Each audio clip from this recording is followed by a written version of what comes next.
অনেকদিন নতুন কোনো ব্লগ দিতে পারিনি কারণ অসুস্থ ছিলাম। আজকে একটা সুন্দর জায়গায় ঘুরতে এসেছি, তাই মনে হলো কেননা একটা ছোট্ট করে ব্লগ দেই। ভীষণ সুন্দর একটা জায়গা, খুবই সুন্দর, চারিদিকটাই সবুজে ঘেরা। আমি আব্বাস আনাম তিনজনে ঘুরতে এসেছি। আর এই জায়গাটা প্রায় আসা হয়, তবে অসুস্থতার কারণে কিছুদিন আসা হয়নি, অনেকদিন পর এসেছি। তাই ভাবলাম কেননা ছোট্ট করে একটা ব্লগ বানিয়ে নেই আর তোমাদের সাথে শেয়ার করি। দেখো খুবই সুন্দর। আর এইখানে এসে আমার ছেলে মেয়ে তো একদম আমাকে চেনেই না, এরকম একটা অবস্থা। কারণ ওরা খেলাধুলা নিয়ে এত ব্যস্ত থাকে, প্রকৃতি তাদের এত ভালো লাগে। বাইরেটা আসলে সারাদিন বাড়িতে বন্দি থাকার কারণে তাদের বাইরে আসা তো তেমন একটা হয় না। আর আসলে ভীষণ পরিমাণ তারা আনন্দ করে, তারা তাদের নিজেদের মতো করে খেলা করে। আব্বাসকে তো খুঁজেই পাওয়া যায় না, একদম কোলে থাকবে না, নিচে নেমে হাঁটাহুটি খেলাধুলায় ব্যস্ত থাকে। আর মেয়েটাও সেম। দেখো আমি ছেলেকে ডাকছি, ছেলে কোনোভাবেই আমার দিকে তাকাচ্ছে না। মানে বাইরে আসলে সত্যি ওরা আমাকে চেনেই না, এরকম একটা ভাব দেখায়, মানে আমি কে আছি এরকম একটা ওদের প্রশ্ন জাগে। দেখো জোর করে তাকে আমি কোলে নিচ্ছি। আর এখানকারটায় বিকালবেলাটায় তোমার এত মানুষজন আসে, আমি মানে সবাইকে তো দেখাতে পারি না, বা সবাইকে ক্যামেরার সামনে আনা উচিত না কারো পারমিশন ছাড়া, আর আমিও সেটা করি না।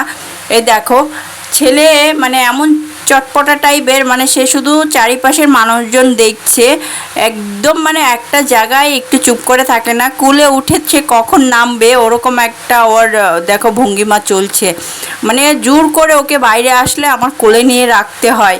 মেয়ে তো মেয়ের মতো খেলা করছে, ছেলের মনে বিরক্ত লাগছে আমার কোলে, ও শুধু দেখছে আর ভাবছে আমি কখন নামবো। ওর কাছে এরকমটা মনে হচ্ছে।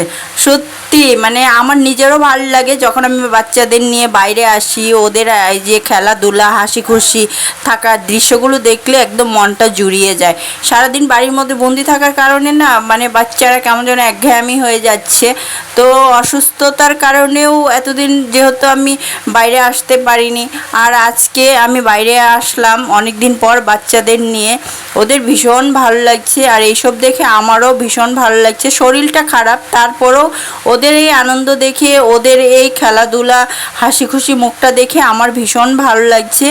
মানে এরকমটাই যেন সারাটা জীবন থাকে এরা হাসি খুশি, এরকমটাই আমি চাই আল্লাহর কাছে।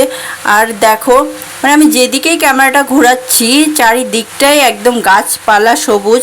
আসলে আমার না এই সবুজ প্রকৃতি খুবই ভালো লাগে, মানে মাঝে মধ্যে মনে হয় যে আমি সবুজের মাঝে হারিয়ে যাই। ভীষণ ভালো লাগে এই জায়গাটায়, আমার বাড়ির কাছে বলেই আমি একটু ঘন ঘনই আসার চেষ্টা করি, আসি।